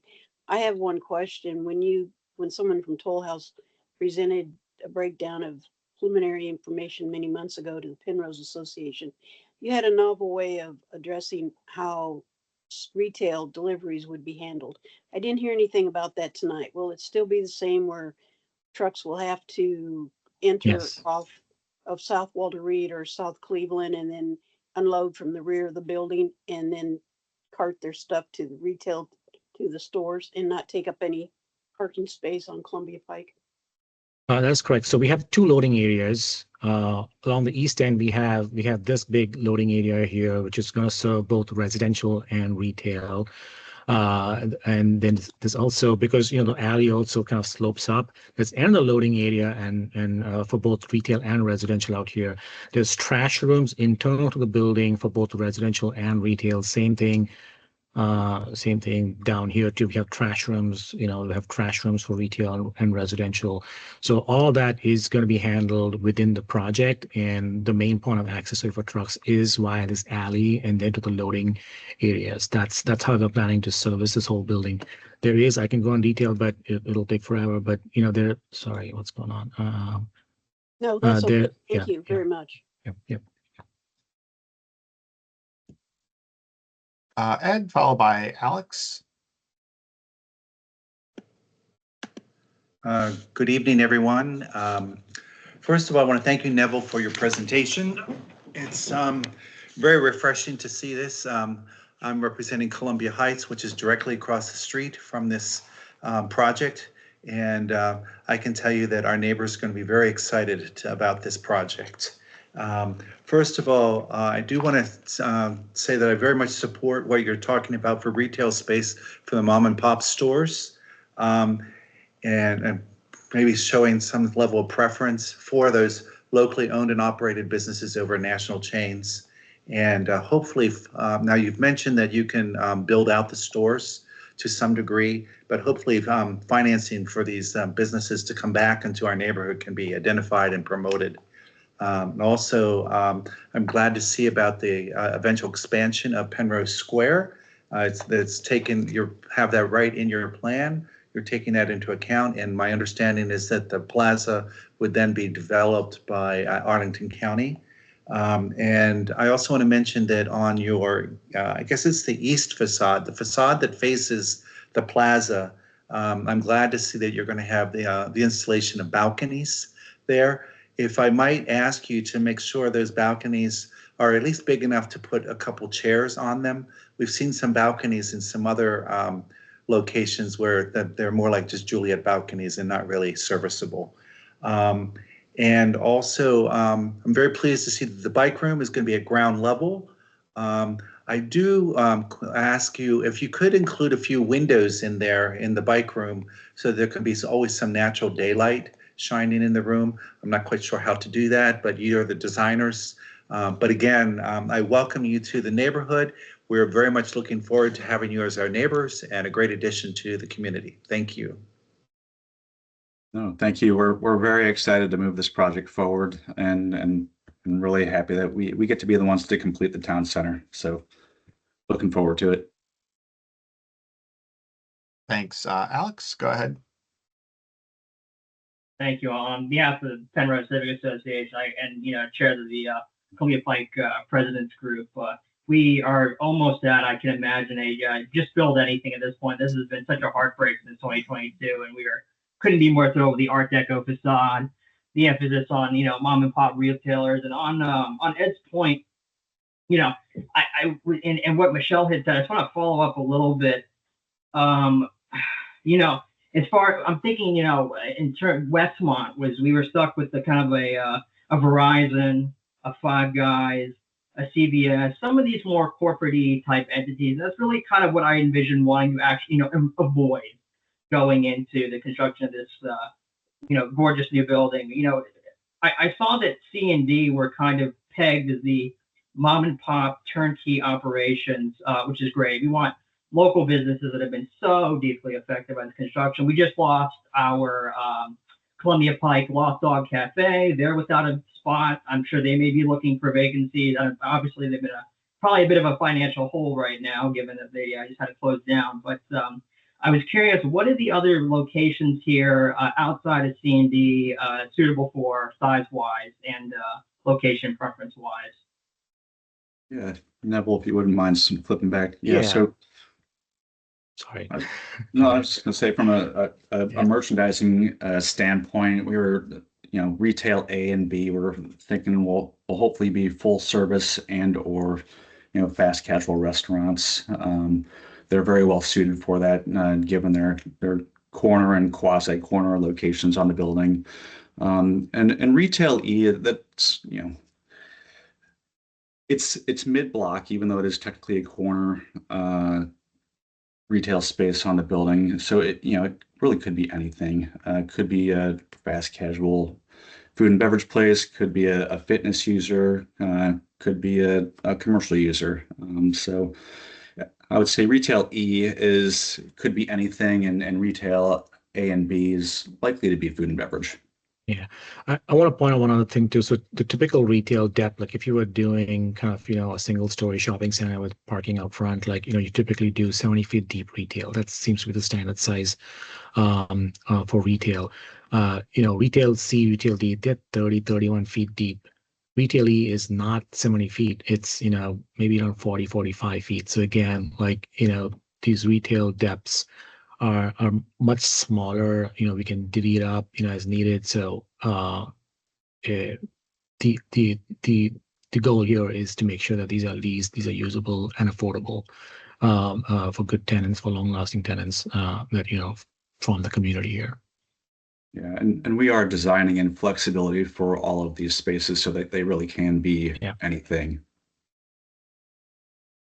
We would love to see more empanadas, more of these local chains, especially instead of, I love McDonald's French fries as much as the next guy, but, have some real local soul is certainly paramount, top of mind for my residents and everybody adjacent. So we appreciate that. And I guess my very last portion of that, what is the process for you all reaching out to certain restaurants and potential tenants that might be interested in that? I know obviously you have, they can come to you all with applications you have out, et cetera, but I'm curious if you've been sort of researching throughout the Columbia Pike corridor, what's been going on and who you could potentially reach out to that may be looking for some new, long-lasting quality space.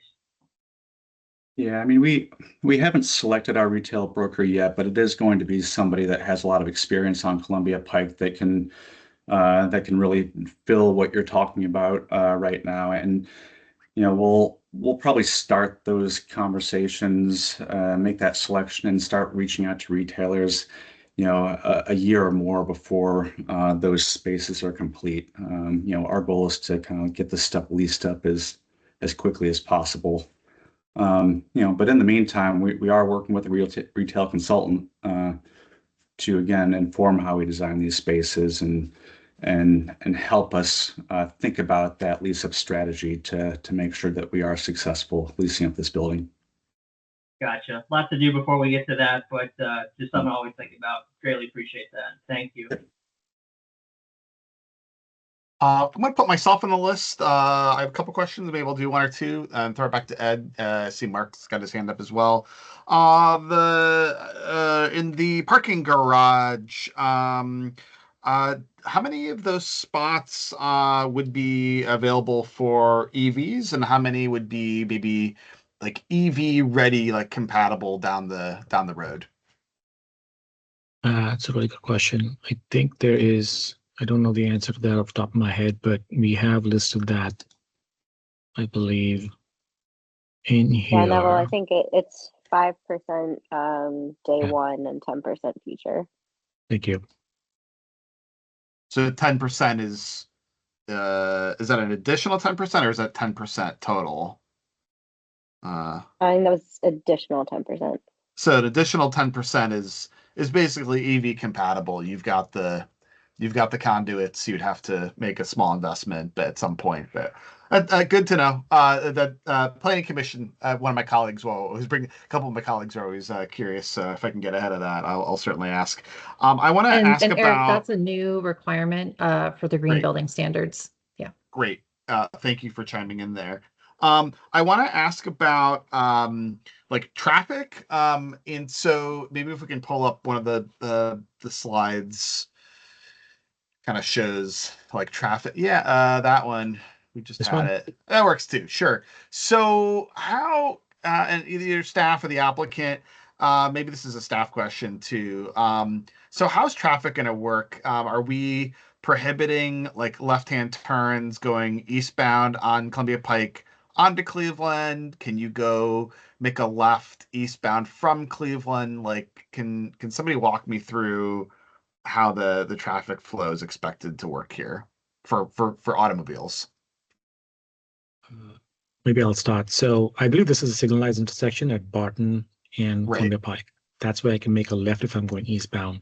Unfortunately, Cleveland to Columbia Pike is a right in, right out, and there's a little bit of a kind of that triangle, pork chop, whatever you want to call it. So that's a right in and a right out. So you can kind of take a left. 9th Road South connects you to the alley, and then you enter in here. Or if you're coming eastbound, you take a left here, and then we have an existing easement. That is how you get to the site today too. That's behind the Elkins building. So you take a right and you're onto the alley, and then you come again to that intersection right here. If you're going westbound, it's a little easier because you can just take this right and you're right there, or you can also do this, right? So there's a couple of ways to do this, but yes, unlike today where, there's curb cuts right here on Columbia Pike, there are no curb cuts on Columbia Pike. Instead, you have uninterrupted retail. So one of the challenges is you get uninterrupted retail, but you kind of make it more challenging to get there by car. So it is just how the form-based code is structured that, this is what we have. Yeah, so I guess like one of my concerns here is, and it's not about it, this is really maybe more for staff really. It's and that makes sense because look, going eastbound on the Pike, making a left, I think that's problematic. There's no light. Making a left, like I get that. We are definitely then emphasizing essentially a heavier use at Barton, right? That's where somebody could make a left and they basically would loop down up Barton, sorry, and then along 9th Road in front of the current Penrose Square, right? And then they could access, am I getting that right? Then they could then access the parking garage, Yes, right? that's correct. Yeah, so that's that's basically the intended traffic flow. Yes. Where I'm getting at this is we have had, for as long as I've lived here, issues on Barton between Columbia Pike and 9th Road, and the county's great credit, in my opinion, has taken some significant steps in the last year to prohibit parking. I think at least one side of the street. They've removed the Capitol Bike Share station, relocated that, right, and are trying to basically have a more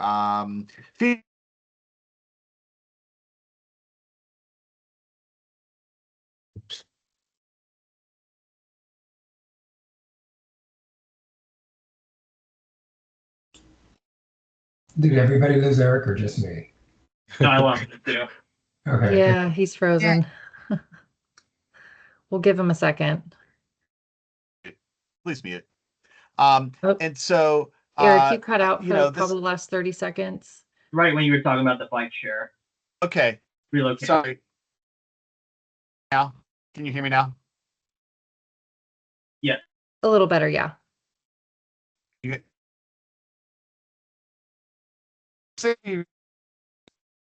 So is still problematic between Columbia Pike and 9th on Barton. It just to use it to make left turns onto the Pike and then off the Pike. I really think we need to re-examine that again and strongly consider whether we want to allow any surface parking there. We've negotiated an agreement with the current, Penrose apartment owner for parking. I really think we need to strongly consider banning all parking there because it's just going to be very difficult for these new residents to be getting in or out. So that's really a comment for staff. And then, so what I've heard from Neville, I believe, is that folks still can use the alley, and the width of that, will the width of the alley be similar to what it is now? Like it's essentially one lane, or could two vehicles use it?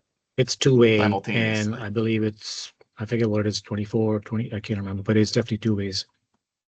Okay, definitely two ways. All right, so that is an option. Okay, I have other comments and questions, but I'm going to yield the floor.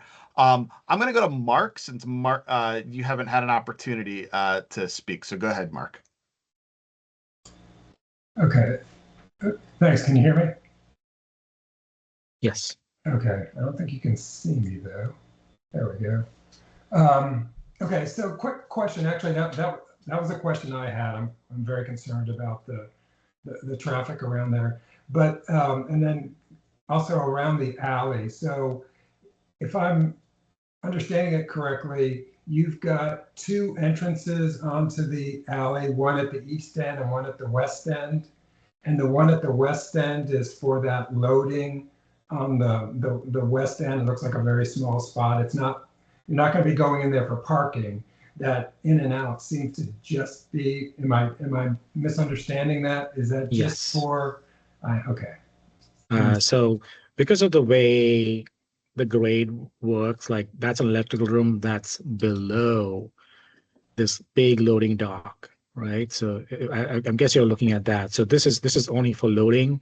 Right. But if you're coming here by automobile, there is one entrance into the garage parking, and that's kind of mid-block-ish, a little closer to Cleveland. Okay. And you can access it from, you can go eastbound from Walter Reed, or Got you it. can be westbound from 9th Road South or Cleveland and find your way down here.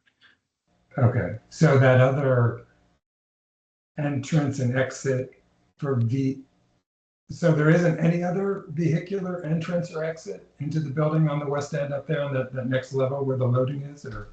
No, there's loading here, right? But that's only for trucks, right? And then as the alley kind of goes up higher here, there's a deeper loading space at the west end. Okay. But automobiles aren't getting in there. Automobiles are only getting in from this kind of mid-block area here where I show the two red arrows. So Okay. if you're visiting somebody here, you're coming for the retail, you're using this entrance. Okay. All right. It's my job to be net negative. I will believe it when I see it that trucks actually use that loading dock, because all the other buildings along, and I'm making gross generalizations, but basically I'm running at 6 o'clock in the morning and all of the trucks sitting out in front of these buildings and offloading on Columbia lead me to believe that they don't use the loading docks. Yeah. I think Penrose is the exception because I think Giant does use it. Anyway, so moving on. I hate to beat a dead horse, but the 8-foot pathway there, why can that not be 10 feet to comply with the code if I believe it was minimum of 10 feet? We're so jammed here. That's the challenge, right? Like we have a bike room, we have loading, we have trash, we have transformers. The transformers can only be here. We have, unfortunately, the building is stuck because of this blue line, which is the stormwater setback. Okay. If I had the way to build this building to the RBL, which is this red line, I would be able to do a 10-foot wide thing. We're really jammed here with all the challenges that we have from existing utilities. There's a lot going on here. So that's the one challenge here. Grading is the other challenge too. All of these grades have to meet, they have to be accessible, right? Like the higher this goes to the left, the alley starts to rise up, so then all of this, so there's a lot. It's a very, very good question. I wish we could make it wider, but right now they're so stuck. There's columns. I mean, the building's got to be held up by columns. We have an expansion joint, so we have double columns. So there's just a lot going on here, and we're doing our best at, making sure that this is. Look, our residents are going to be using this, the bike room, the pet spa. This is the pet spa. This is the bike room. The residents in this building are going to be using it. They need to feel safe using it. It's a very different scale out here than it is out here, and we're just designing it so that it is kind of usable and to scale. Yeah, I appreciate that. That all makes good sense. It's just 8 feet is kind of narrow, but I understand. So. Then I just want to reiterate what other people have said. I really, really, really, really appreciate the fact that this is a form-based code building that doesn't look like every other form-based code building. I love the fact that you guys did put that courtyard on the Columbia Pike side. I think that's fantastic too, and I love that breaking up that east side. And I also really appreciate what you've done with those retail spaces. And you guys used some term,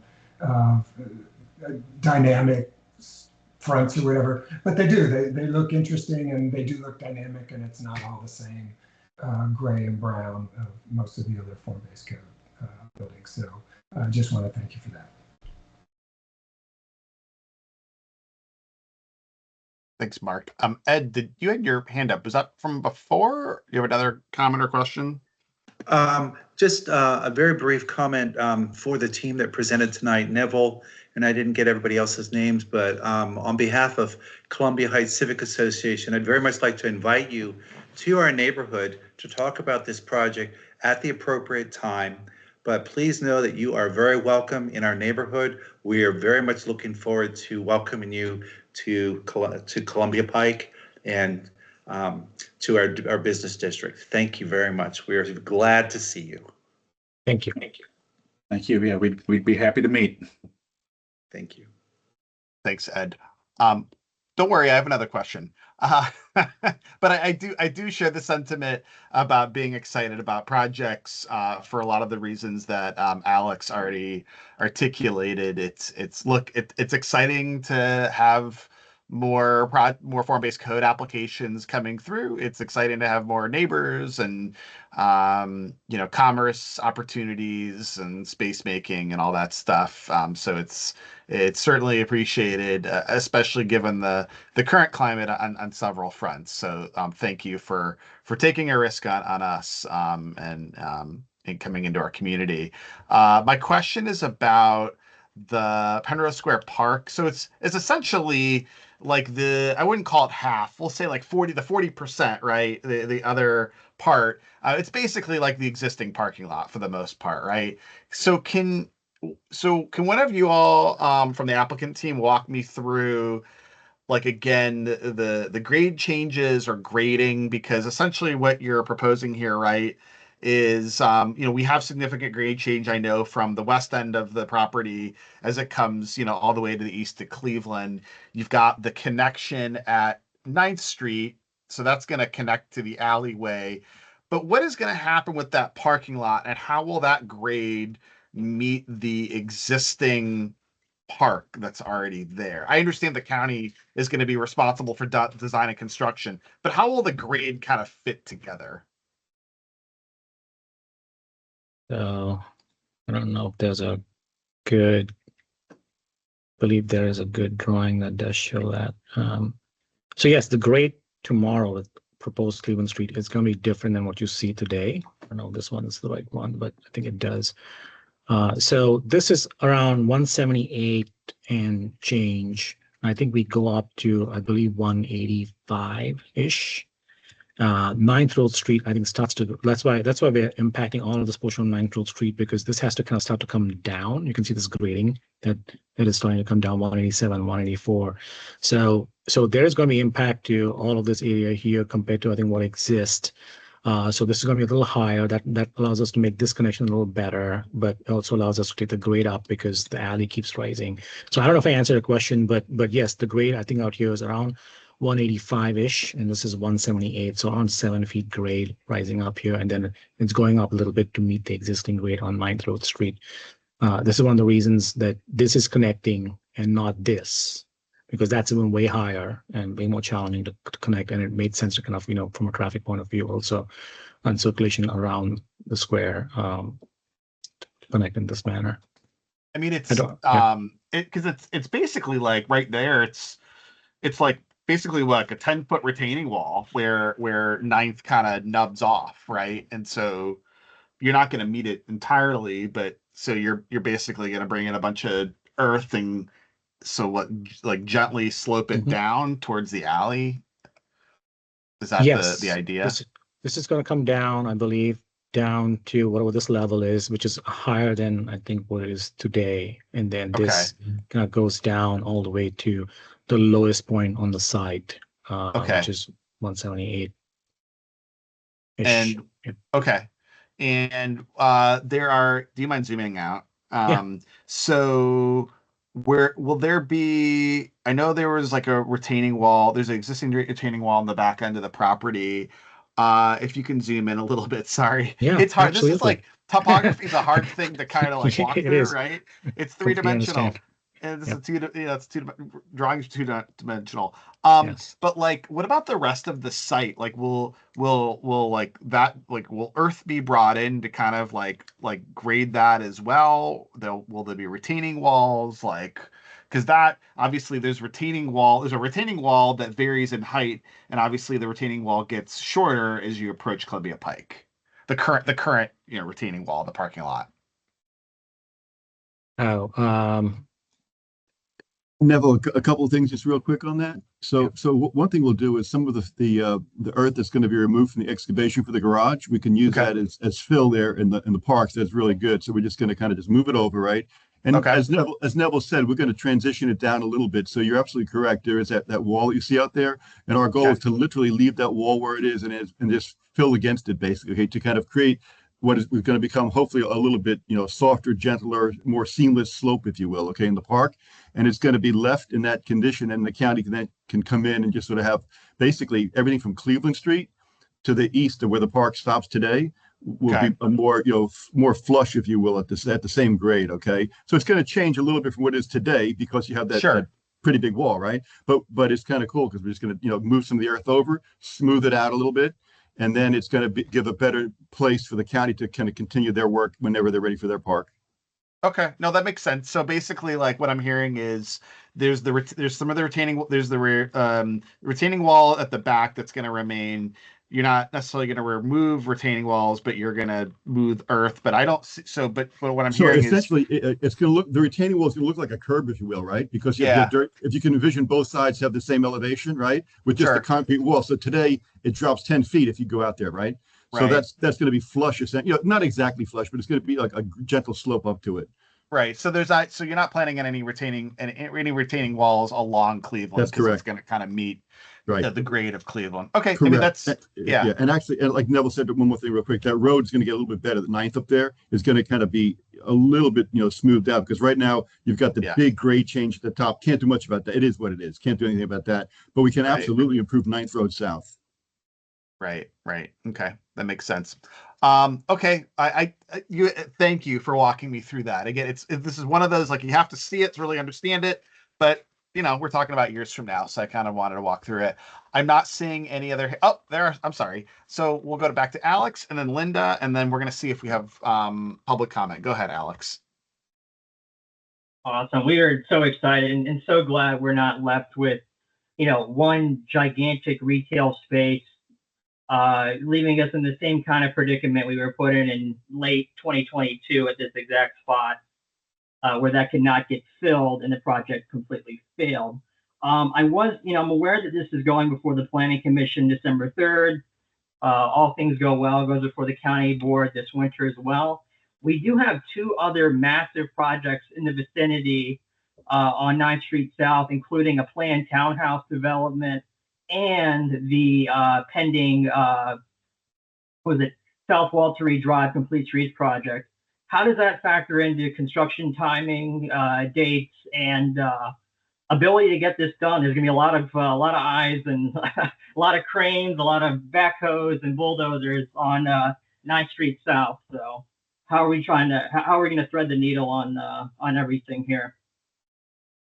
Yeah, so from a timing standpoint, we are trying to race ahead to start construction as quickly as we can. So hopefully by mid next summer is what we were aiming towards. And as far as coordinating with those other projects, I think those conversations are definitely we'll need to have those conversations with those owners and those developers. And I think that'll be a lot easier to coordinate once we all have contractors on board and we're all kind of thinking through our site utilization plans and our traffic control plans. So those are conversations that will definitely need to happen in the future as we get closer to construction. So I'm sorry, just so I have, you said next summer, rough groundbreaking date. I know that's hard to pin down. Yeah, we're aiming for July of next summer. Gotcha. We'll hold you to it. I'm just kidding. Good to know. Thank you. Appreciate it. Thanks, Alex. Linda, go ahead.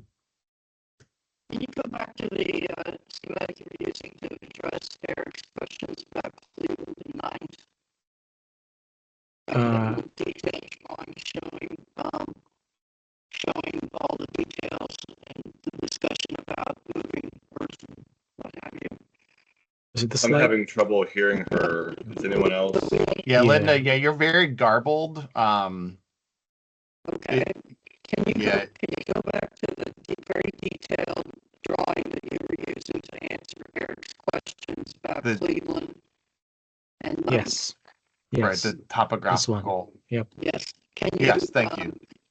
Okay. Can you scroll down a little bit so we can see the? No. Sorry. Move the entire thing. Move the entire thing down. So scroll up. Scroll up. Gotcha. There we go. Stop. I'm seeing the description stair and handrails. I thought, okay, so it's not going to be a continuous ramp. It's not going to be a continuous ramp. It's going to be stairs from Fillmore Garden Apartments. This portion here, I believe, is existing. John, you might have a better idea what's happening The answer is there are stairs today, and stairs will remain because there's not enough length to physically put a series of switchbacks over there. We have a ramp going to the right, and the stairs will remain on the left. Gotcha. Okay. You know, if you go out there today, when you walk head on, there's the stairs that kind of come up to the edge of the parking lot. It's going to be that. As best we could do, we tried to do a little bit better. We added some length to reduce some of those steps, but we can't get rid of all of them completely. Gotcha.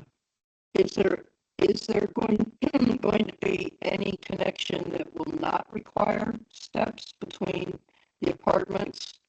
This one. Oh, absolutely. Yeah, absolutely. Yeah. Okay. Yeah. Maybe other places. Yeah. As a matter of fact, there's only that one that has steps, and it's not really up by the apartments. The other ones won't have no steps. Okay. Thank you. Yeah. Okay. Thanks.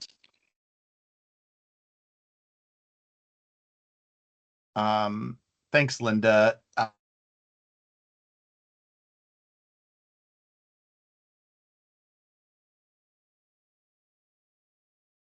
Alex, do you have anything else? Yeah, I think we lost Is there any public comment? It must be the end of the meeting.